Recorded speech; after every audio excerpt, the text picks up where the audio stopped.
अयोध्या नगरी को दुनिया की सबसे सुंदर नगरी बनाएंगे ही, और भरत कूप का भी विकास सूरज कुंड की तर्ज पर करेंगे। उसी प्रकार से महात्मा भरत के यहां साधना स्थली को लाइट एंड साउंड कार्यक्रम के माध्यम से प्रस्तुत करेंगे। तालाब का सुंदरीकरण होगा, जो यहां पर लोग निवास कर रहे हैं उनका पुनर्वास होगा। पूरी जमीन को सुरक्षित रखते हुए एक बार फिर से त्रेता युग की ओर इसको ले जाने का कार्य किया जाएगा।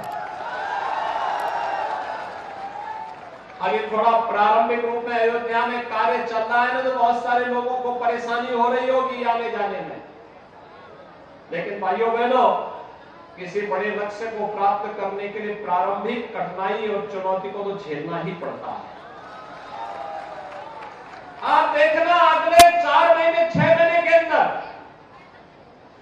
अयोध्या की सड़कें ऐसे लगेंगी जैसे दिल्ली के राजपथ की सड़कें हैं।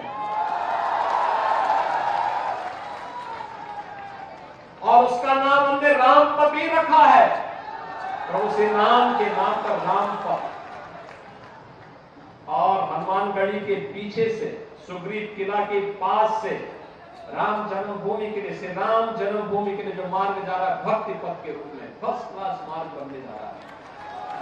इतना चौड़ा मार्ग अयोध्या में इससे पहले इतने चौड़े मार्ग थे ही नहीं, अब बनाए जा रहे हैं।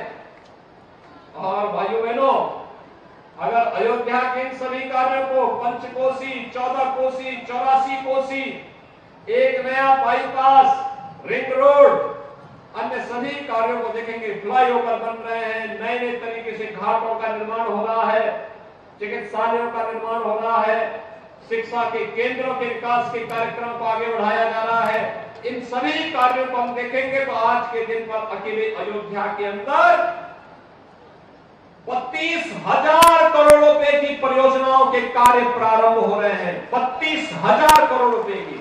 भाइयों बहनों, जिस दिन 32,000 करोड़ रुपए की परियोजना के कार्य जमीनी धरातल पर उतरेंगे, अयोध्या दुनिया की सुंदरतम नगरी के रूप में रहेगी। और तब उस समय आप देखेंगे जब जनवरी में प्रधानमंत्री मोदी जी के कर कमलों से स्वयं रामलला 500 वर्षों के बाद अपने स्वयं के मंदिर में विराजमान होंगे, तो भाइयों बहनों दुनिया अयोध्या की तरफ आकर्षित होगी। भाई ये नई अयोध्या है। दीपोत्सव का अलग आनंद। इस बार दीपोत्सव होगा तो भाइयों बहनों लक्ष्य रखिए, 21 लाख दीप प्रज्वलित होंगे अयोध्या के अंदर। 21 लाख दीप। और अयोध्या के हर घर में, जनपद के हर घर में दीप प्रज्वलन के कार्यक्रम होने चाहिए। राम जी की पेड़ी में भी होगा, नए घाट में भी होगा, हर मठ और मंदिर में भी होगा, सूरज कुंड, भरत कुंड, जितने भी घाट हैं इन सब में दीप प्रज्वलन के साथ साथ अयोध्या के हर घर में भी दीपों से प्रज्वलित होती हुई, अयोध्या जगमगाती हुई दीपोत्सव की दिन दिखाई देनी चाहिए। अभी से इसकी तैयारी हो, एक बड़ा इवेंट बनाओ, अभी से तैयारी प्रारंभ कर दो। अगले वर्ष हमारे राम आने वाले हैं, अपने घर में विराजमान होने वाले हैं, अपने महल में विराजमान होने वाले हैं, अपने स्वयं के मंदिर में विराजमान होने वाले हैं। और उसकी तैयारी दीपोत्सव के साथ हमारी प्रारंभ होनी चाहिए। एक लंबी श्रृंखला प्रारंभ होगी और उस कार्यक्रम के साथ जुड़ते हुए हम आगे बढ़ेंगे। अयोध्या में मुख्य रेलवे स्टेशन का विकास हो रहा है। सूरज कुंड और भरत कुंड में भी रेलवे विकास के कार्य प्रारंभ हो रहे हैं। और इंटरनेशनल एयरपोर्ट इसी वर्ष बनकर के तैयार हो जाएगा। इतना बड़ा एयरपोर्ट बन रहा है कि एक समय में एक विमान उतरा और तुरंत दूसरी तरफ आया, अगला विमान फिर 2 मिनट में दूसरा विमान वहां आ जाएगा। इतना अवसर अयोध्या के लिए आने जा रहा है, इतने अवसर आने जा रहे हैं कि जो अयोध्या में आया होगा वो पछताता होगा, जिसने अयोध्या में जन्म नहीं लिया होगा वो भी प्रार्थना कर रहा होगा कि मुझे भी अयोध्या में जन्म लेने का सौभाग्य प्राप्त होता तो मैं भी सौभाग्यशाली होता। भाइयों बहनों,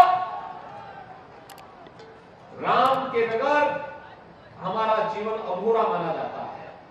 प्रभु श्री राम को हम लोगों ने जिस रूप में देखा है, पूजा है, उनकी भक्ति की है, और भक्ति साकार रूप से अब हम सबके सामने रामलला के रूप में मंदिर निर्माण के कार्य के साथ ही विराजमान होकर के हम सबको दर्शन देंगे। ढेर सारे कार्यक्रम चल रहे हैं, 32,000 करोड़ रुपए के परियोजनाएं तो ऐसी हैं जिन पे कार्य चल रहा है, और बहुत सारी योजनाएं ऐसी हैं जिन पर अभी कार्य प्रारंभ होने के लिए हम लोग स्वीकृति देने जा रहे हैं।